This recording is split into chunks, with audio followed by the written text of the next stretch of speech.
Hello दोस्तों, कैसे हो आप दोस्तों। आज आपको बताएंगे पीएफ विड्रॉल कैसे करें, पीएफ का पैसा ऑनलाइन कैसे निकालें एडवांस में। यही प्रोसेस हम आपको बताएंगे। प्रोसेस में ये बताएंगे कि क्लेम कैसे किया जाता है। अगर आप भी आपका कहीं पर किसी कंपनी या संस्था में पीएफ का पैसा कटता है तो आप भी अपना खुद से पीएफ का पैसा विड्रॉल कर पाओगे अपने मोबाइल की सहायता से। यहाँ पर ये मैं सब कुछ बताऊँगा इस वीडियो में, तो बस आपको कुछ नहीं करना, बस जैसे जैसे मैं प्रोसेस बता रहा हूँ वैसे वैसे आपको दोहराना है। लेकिन उससे पहले आपकी केवाईसी कंप्लीट होना चाहिए। अब केवाईसी कैसे कंप्लीट होती है, ऑलरेडी चैनल पर वीडियो है, जाके आप देख लेना और केवाईसी को अपलोड करवा लेना। उसके बाद ही पीएफ विड्रॉल आप कर पाओगे, क्योंकि जो पैसा आएगा आपके बैंक अकाउंट के अंदर आएगा। तो दोस्तों पूरा प्रोसेस बताएंगे इस वीडियो में। तो अगर आप हमारे चैनल पर नए हैं तो प्लीज चैनल को सब्सक्राइब जरूर कर लेना, क्योंकि हमारे चैनल पर आपको पीएफ से संबंधित वीडियो मिलेंगे जो आपकी पूरी हेल्प करती है। तो चलिए वीडियो में पूरा प्रोसेस बता देते हैं। तो आपके सामने कुछ इस प्रकार से खुल जाती है। तो आपको यहाँ पर जो ईपीएफओ का जो यूएनए नंबर है वह यहाँ दिखेगा। यूएनए नंबर पर आपको क्लिक कर देना है साइट पर, और यूएनए पर जैसे क्लिक करोगे तो साइट आपके सामने कुछ इस प्रकार से ओपन हो जाएगी। ठीक है, अब आपको यहाँ पर पीएफ नंबर का जो आपका यूएनए नंबर होता है, आप ज़्यादातर पीएफ नंबर बोलते हो उसको, यूएनए नंबर आपको यहाँ डाल देना है। ठीक है, 12 डिजिट का होता है। एक पासवर्ड आपको यहाँ डालना है। यहाँ पर एक कैप्चा आपको नजर आएगा, इस कैप्चा को आपको इस जगह पर डाल देना, साइन इन पर क्लिक करना है। आप साइन इन डायरेक्ट नहीं होंगे, एक आपको ओटीपी वाला ऑप्शन आता है, उसमें ओटीपी डालकर ही साइन इन हो पाते हो। तो चलिए मैं यहाँ से सब कुछ डाल देता हूँ, मेरा यूएनए नंबर, पासवर्ड वगैरह। फिर दोस्तों आपके सामने ये इंटरफेस आ जाता है। तो मैं इसको आपको जूम करके दिखा देता हूँ, ये देखिए। ठीक है, अब आपको यहाँ पर अपना जो ओटीपी होता है, ओटीपी डालने के बाद साइन इन करना होता है। तो चलिए मैं यहाँ से दिखा रहा हूँ आपको। यहाँ पर एक वन टाइम पासवर्ड मिलता है आपका आधार कार्ड के साथ, जो मोबाइल नंबर लिंक होता है उस पर, और उसको आपको यहाँ पर इस जगह पर डालना होता है। फिर आपको एक और कैप्चा यहाँ पर नज़र आता है, ये कैप्चा को आपको इससे आपको यहाँ डाल देना है। जब तो यहाँ से आपको एक वन टाइम पासवर्ड का ऑप्शन आता है, तो यहीं से ही अब आप साइन इन होंगे। यहाँ पर वन टाइम पासवर्ड आपको यहाँ पर इस जगह पर डाल देना है। ये कैप्चा आपको जो नज़र आ रहा है, इसको आपको यहाँ से लेके यहाँ डाल देना, सबमिट पर क्लिक कर देना है। ठीक है दोस्तों, जब आप यहाँ से साइन इन हो जाओगे दोस्तों, अब आप यहाँ देखिए हमने हमारा ओटीपी डाल दिया है और यहाँ से कैप्चा भी हम डाल चुके हैं। अब सबमिट पर मैं आपको इस जगह पर क्लिक करके दिखाऊंगा, तो आगे का नेक्स्ट ऑप्शन खुलता है।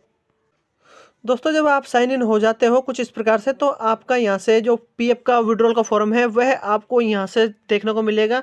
अगर आप इस ऑनलाइन सर्विसेज वाले ऑप्शन पर क्लिक जब आप करते हो तो ऐसे कुछ इस प्रकार से, जैसे मैं आपको करके दिखा रहा हूँ, क्लिक कर दे तो यहाँ पर आपको नजर आता है एक क्लेम का ऑप्शन। तो क्लेम के ऑप्शन से आपको यहाँ नजर आता है फॉर्म 31, 19, 10C एंड 10D। ठीक है, इसी ऑप्शन पर आपको क्लिक करना है पीएफ विड्रॉल के फॉर्म भरने के लिए। दोस्तों आपको यहाँ पर ये ऑप्शन नजर आता है, इधर आपको एंटर अपना बैंक अकाउंट नंबर डाल देना होता है। उसके बाद आपको वेरीफाई जो ऑप्शन है यहाँ पर आपको क्लिक कर देना है। तो चलिए यहाँ से मैं फटाफट अपना एंटर बैंक अकाउंट करने के बाद वेरीफाई पर क्लिक करता हूँ।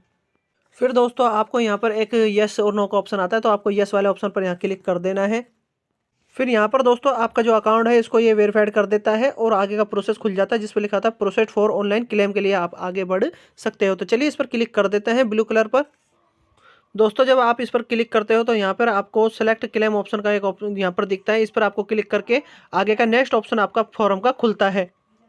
अब दोस्तों मैं आपको यहाँ से जो जो चीज़ बता रहा हूँ इंपॉर्टेंट, उस पर ध्यान देना है आपको। यहाँ पर दोस्तों आपका पीएफ एडवांस फॉर्म है जो 31 खुला है। अब यहाँ से आपको एक सेलेक्ट का सर्विस करना होता है, जिसके अंदर आपकी मेंबर आईडी होती है, उसको चुनना होता है। यहाँ पर लिखा होता है अग्रिम उद्देश्य के लिए, मतलब कि आपको जो एडवांस का पैसा चाहिए वह किस पर्पज से आप निकाल रहे हो। ठीक है, तो यहाँ से वह आपको सेलेक्ट करना होता है इस जगह से, है ना, अग्रिम उद्देश्य। ठीक है, फिर आपको यहाँ पर एक अमाउंट डालना होता है इस जगह पर कि आपको कितने पैसे की जरूरत है एडवांस में। ठीक है, नीचे का जो ऑप्शन होता है यहाँ पर आपको एड्रेस वगैरह डालना होता है। आधार कार्ड के बैक साइड में जो एड्रेस होता है सेम आपको डालना होता है। स्टेट आपको अपना राज्य सेलेक्ट कर लेना है। उसके बाद में आपको एक डिस्ट्रिक्ट सिटी लिखना होता है। सिटी लिखने के बाद आपको एक पिन कोड नंबर डालना होता है जो आपके आधार कार्ड के बैक साइड में ही होता है वो। ठीक है, उसके बाद में यहाँ पर आपको चूज फाइल पर क्लिक करके जिस बैंक के अंदर आपको पैसा मंगाना है, जो बैंक आपने अभी डाला था उसी के अंदर आपको चेक एंड पासबुक का कॉपी लगाना होता है। ठीक है, प्रोसेस भी मैं करके दिखाऊंगा, लेकिन मैं आपको जो जो समझा रहा हूँ पहले उस पर ध्यान देना। ठीक है, यहाँ से भी आपको जब सेलेक्ट हो जाता है तो आपको चोकर पर क्लिक करके आगे बढ़ना होता है। ओटीपी आता है, ओटीपी डालने के बाद आपका फॉर्म ओपन हो जाता है। दोस्तों यहाँ से आप देख लीजिए, यहाँ से मैंने एडवांस का पारा सेलेक्ट कर लिया है। यहाँ से एक सेलेक्ट की जो सर्विस मैंने कर ली है, मेंबर आईडी जिसको चुनते हैं, क्योंकि जिसमें आपका पैसा एडवांस में आप जो निकाल रहे हो उसी का चयन आपको करना होता है इस जगह पर। ठीक है, यहाँ से मैंने इतना चयन कर लिया है। अब इनलेस का ऑप्शन मैंने चुना है, मुझे जो पारा है वह इनलेस से अब मेरे को पैसा मेरा निकालना है। अब एक मैं अमाउंट डालूंगा इस जगह पर, आपका जो भी अमाउंट आपको निकालना है वह आप यहाँ डाल दीजिए। दोस्तों यहाँ से मैं अमाउंट भी डाल चुका हूँ, एक अमाउंट मैंने डाल दिया है।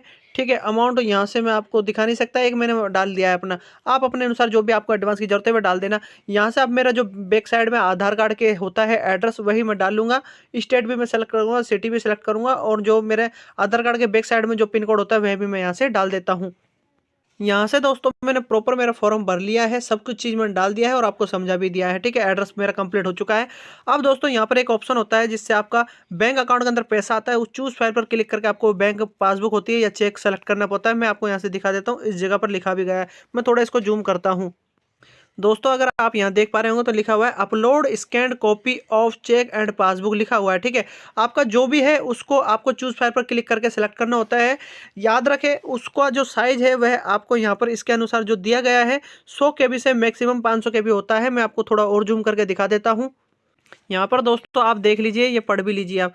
यहाँ लिखा हुआ है कि ओनली जेपीजी एंड जेपीईजी के अंदर आपकी फाइल होनी चाहिए और वह मिनिमम 100 KB से मैक्सिमम 500 KB उसका साइज होना चाहिए, तभी जाके वह सपोर्ट करेगी। और बैंक अकाउंट नंबर उसमें नजर आना चाहिए, आईएफएससी कोड वगैरह नजर आना चाहिए, नेम वगैरह सही से नजर आना चाहिए। अगर आप इस साइज के अंदर नहीं सेलेक्ट करोगे तो आपको यहाँ पर एक रेड कलर का मैसेज दिख जाएगा, एरर दिख जाएगा। फिर आप उसको दोबारा लगाइए सही करके। ठीक है, 100 KB एंड मैक्सिमम 500 KB, और KB के अंदर ही साइज होना चाहिए। ठीक है, और जेपीजी एंड जेपीईजी ये लिखा हुआ है, आप पढ़ लेना। ठीक है, तभी जाकर सेलेक्ट होगा। तो चलिए मैं अपना सेलेक्ट कर लेता हूँ। दोस्तों यहाँ से प्रॉपर फार्म हमारा भर चुका है इस जगह पर, और यहाँ से चेक भी हमारा सेलेक्ट हो गया है जो हमने लगाया है इस जगह पर जेपीजी के अंदर हो चुका है। ठीक है, अब मैं यहाँ से चौकर पर यहाँ क्लिक कर दूंगा, ये ब्लू कलर में हो जाएगा और यहाँ पर गेट आधार ओटीपी वाला ऑप्शन आ जाएगा। उस पर ओटीपी भेजकर हम हमारा पीएफ का फार्म भर सकते हैं। तो चलिए मैं इस पर क्लिक कर देता हूँ। दोस्तों निजी पहचान को ध्यान में रखते हुए हम आपको ये चीज़ें नहीं दिखा सकते हैं, क्योंकि ये हमने जो भरा है ये एक निजी पहचान होती है। ठीक है, फॉर्म हमारा कंप्लीट भर चुका है, आप भी ऐसे भर लेना। चौकोर पर क्लिक कर दिया है, गेट आधार ओटीपी का ऑप्शन भी आ चुका है। अब इस पर मैं जैसे क्लिक करूंगा तो आधार कार्ड के साथ जो मेरा मोबाइल नंबर जुड़ा हुआ है उसके ऊपर ओटीपी आएगा। फिर उस ओटीपी को डालने के बाद मैं मेरा फॉर्म सबमिट कर दूंगा यूनिफाइड पोर्टल पर। तो चलिए मैं आपको लाइव दिखा देता हूँ। दोस्तों यहाँ से ओटीपी हमें मिल चुका है और यहाँ से सक्सेसफुली ओटीपी आ चुका है हमारे मोबाइल नंबर पर। इसको अब मैं इस ऑप्शन में डाल दूंगा, एंटर ओटीपी वाले ऑप्शन पर, और हमारा जो वैलिडेट ओटीपी जो यहाँ लिखा हुआ है सबमिट एंड क्लेम फॉर्म, इस पर मैं क्लिक कर दूंगा तो हमारा फॉर्म सेलेक्ट हो जाता है, सेलेक्ट हो जाएगा, मतलब कि यूनिफाइड पोर्टल पर चला जाएगा, अपलोड हो जाएगा। ठीक है, फिर कुछ दिन का जो समय होता है, अंतराल होता है, उसके अंदर ये हमारा पीएफ का पैसा हमारे बैंक अकाउंट के अंदर आ जाएगा। तो दोस्तों आशा करता हूँ इस वीडियो के माध्यम से मैंने आपको पूरा प्रोसेस जो समझाया है वो आपको समझ में आ गया होगा। और यहाँ से मैं एक बार आपको यहाँ से एंटर ओटीपी करके valid OTP and submit claim पर क्लिक करके भी दिखा देता हूँ। यहाँ से देख सकते हो दोस्तों ओटीपी हम डाल चुके हैं, एकदम मैं आपको लाइव भी दिखा रहा हूँ। यहाँ से आपको दिख रहा होगा, इधर ओटीपी डाल चुका हूँ, validate OTP and submit claim पर मैं आप क्लिक करके आपको लाइव दिखा रहा हूँ। दोस्तों सफलतापूर्वक हमारा फॉर्म भर चुका है यूनिफाइड पोर्टल पर। OTP has been verified, e KYC update and PF advance claim form submit successfully on unified portal, please click here to view PDF. यहाँ पर बोला गया है कि आप इस जो फॉर्म आपने भरा है एडवांस का, अब आप इसका क्लिक हेयर पर क्लिक करके आप इसका एक पीडीएफ भी डाउनलोड कर सकते हो कि आपने कैसा फार्म भरा है, आपने कितने रुपए का फार्म भरा है, कौन सी जगह भरा है, क्या एड्रेस, क्या पता है, क्या अकाउंट नंबर है, सो सब कुछ डिटेल आपको फिर नज़र उससे आ जाएगी। तो दोस्तों इस प्रकार से आप अपना पीएफ का विड्रॉल का फॉर्म है जो एडवांस का, कुछ इस प्रकार से आप भर सकते हो। यहाँ पर मैंने आपको पूरा प्रोसेस बताया है, पूरा प्रोसेस समझा भी दिया है। और दोस्तों पूरा इसका जो प्रारूप है आप यहाँ से देख सकते हो, पूरा भरने का जो तरीका है वह मैंने समझाया था इस जगह पर। और यहाँ से आपको पासबुक भी लगाना सिखाया था, पीडीएफ में कितने में जेपीजी में लगानी है। और यहाँ से इसका ग्रीन कलर में जो लिखा गया है कि आपने जो एडवांस का फॉर्म अभी भरा है, पीएफ क्लेम किया है, वह सक्सेसफुली यूनिफाइड पोर्टल पर पहुंच चुका है। यहाँ पर आप पढ़ भी सकते हो, थोड़ा स्मॉल दिख सकता है आपको, लेकिन आप इसको जूम करके देख लेना। ठीक है, तो यहाँ से इस प्रकार से आप अपना पीएफ का विड्रॉल का फॉर्म भर सकते हो। यहाँ पर मैंने 9.16 रेशो के अंदर ये सब कुछ समझाया है ताकि आपको एक मोबाइल के प्रोसेस से ही समझ में आए, ताकि आप मोबाइल की स्क्रीन के माध्यम से ही समझ पाओ, प्रॉपर आप अपने अनुसार कर पाओगे और आपको समझ में आ जाएगा। तो दोस्तों यहाँ से इस प्रकार से आप भी अपना पीएफ विड्रॉल एडवांस का फॉर्म भर सकते हो। अब इसका जो प्रोसेस है पीएफ विड्रॉल का आने का जो प्रोसेस है वह कम से कम 7 डेज का लगता है। 7 दिन के अंदर यह आपका पीएफ का पैसा आपके अकाउंट में आ जाएगा। और कम से कम एडवांस का 7 दिन ही प्रोसेस होता है, लेकिन ये ज़्यादातर आपके रीजनल ऑफिस के ऊपर डिपेंड करता है कि वह इसको कितने दिन में पास करे। तो दोस्तों इस प्रकार से आप भी अपना पीएफ का पैसा निकाल सकते हो और आप भी पीएफ अपना एडवांस में खुद से भर सकते हो। ठीक है दोस्तों, कैसा लगा मेरा वीडियो?